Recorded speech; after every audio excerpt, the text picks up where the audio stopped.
రిషబ్ పంత్ వచ్చేసి day 1లో injury అయ్యాడని అందరికీ తెలిసిందే. క్రిస్ వోక్స్ బౌలింగ్కి రివర్స్ స్వీప్ ఆడినప్పుడు లెగ్కి ఇంజూరీ అయింది, అది ఫ్రాక్చర్గా మారింది. అయితే డే 2 వచ్చేసరికి రిషబ్ పంత్ ఆడనేసి బీసీసీఐ అఫీషియల్ అనౌన్స్మెంట్ చేశారు. కానీ మన సర్దూర్ ఠాకూర్ వికెట్ అయిన వెంటనే రిషబ్ పంత్ వచ్చాడు బ్యాటింగ్ భయ్య, అది వేరే లెవెల్ భయ్య. వచ్చి 50 పూర్తి చేసుకున్నాడు, 54 దగ్గర అవుట్ అయ్యాడు.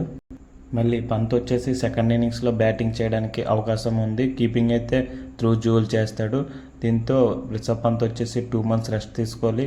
రిషబ్ పంత్ ప్లేస్లో ఎన్ జగదీశ్ అని తమిళనాడు ప్లేయర్ని 5th టెస్ట్కి సెలెక్ట్ చేశారు భయ్య. దీంతో ఇండియా ఫ్యాన్స్ చాలా డిసప్పాయింట్ అయ్యారు, ఎందుకంటే పంత్ వచ్చేసి చాలా అగ్రెసివ్గా బ్యాటింగ్ ఆడతాడు ఇంగ్లాండ్ కండిషన్స్లో. దీంతో ఇండియా బ్యాటింగ్ అనేది చాలా పూర్ పెర్ఫార్మెన్స్ ఇస్తారనుకుంటున్నాను.